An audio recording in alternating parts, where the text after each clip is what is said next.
नमस्कार, माझ्या चॅनलमध्ये तुम्हा सर्वांचं मनपूर्वक स्वागत आहे। आज आपण बनवणार आहे पावट्याची रस्सा भाजी। चला तर मग बघूया कशी बनवायची पावट्याची रस्सा भाजी।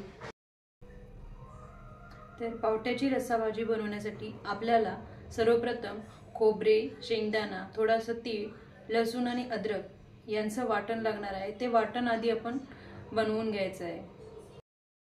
वाटण मी तयार करून ठेवलेलं आहे। तर चला मग बघूया कशी बनवायची पावट्याची रस्सा भाजी। सर्वप्रथम आपल्याला कढईमध्ये थोडं तेल सोडायचं आहे आणि त्या तेलामध्ये पावटा जो आहे आपला तो चांगला भाजून घ्यायचा आहे।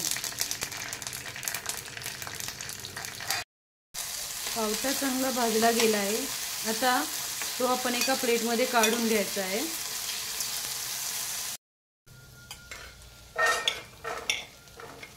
पावटा आपण एका प्लेटमध्ये काढून घेतला आहे। तर पावटा अशा प्रकारे आपण भाजून घेतलेला आहे।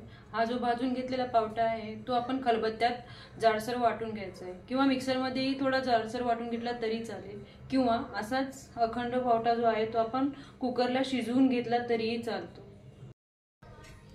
असं थोडासा पावटा आता मी खलबत्त्यामध्ये थोडा ठेचून घेणार आहे जाडसर।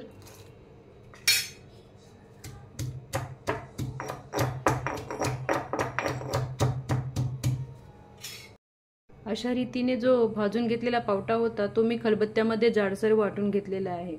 आता आपण पावट्याची भाजी बनवण्यासाठी जो लागणारा रस्सा आहे तो बनवणार आहे। त्यासाठी फोडणी तयार करणार आहे। तर सर्वप्रथम आपण त्यासाठी टोमॅटो आणि कांदा आणि कोथिंबीर बारीक चिरून घ्यायची आहे।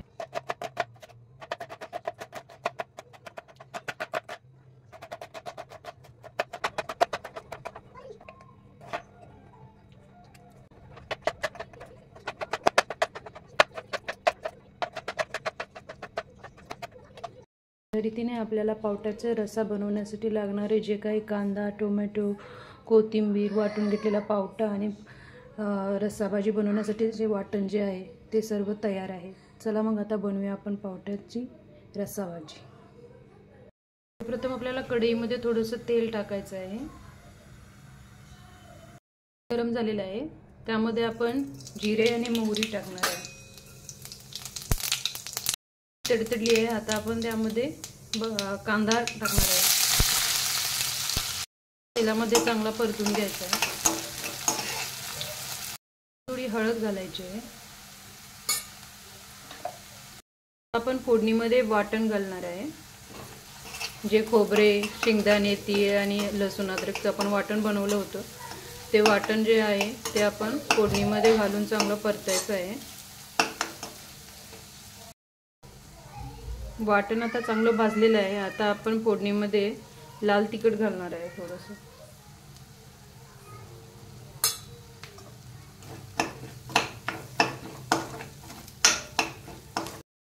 आता फोडणीमध्ये जे आपण चिरून घेतलेले टोमॅटो आहे ते घालायचं आहे। टोमॅटो फोडणीमध्ये चांगलं परतून घ्यायचं आहे। बघा, फोडणीमध्ये टोमॅटो जे आहे ते चांगलं भाजलं गेलं आहे।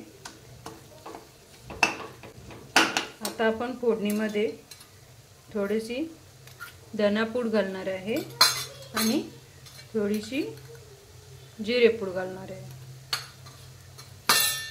आणि थोडंसं मीठ टाकायचं आहे। आणि आता आपण फोडणीमध्ये आपण जो जाडसर वाटून घेतलेला पावटा आहे तो परतून घेणार आहे।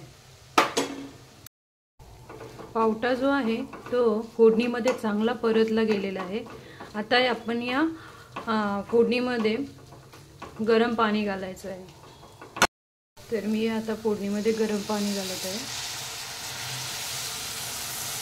झाकण ठेवून आपल्याला हा पावटा चांगला शिजवून घ्यायचा आहे। पावटा जो आहे तो आता चांगला शिजला आहे। आपल्याला भाजीमध्ये थोडी वरून कोथिंबीर घालायची आहे।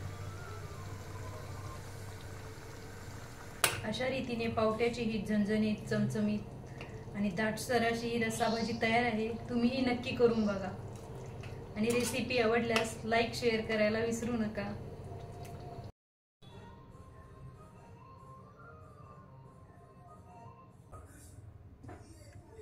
पावट्याची चमचमीत भाजी तयार आहे. Bye bye. पुन्हा भेटू अशाच एका नवीन रेसिपी सोबत. Eat healthy, stay healthy.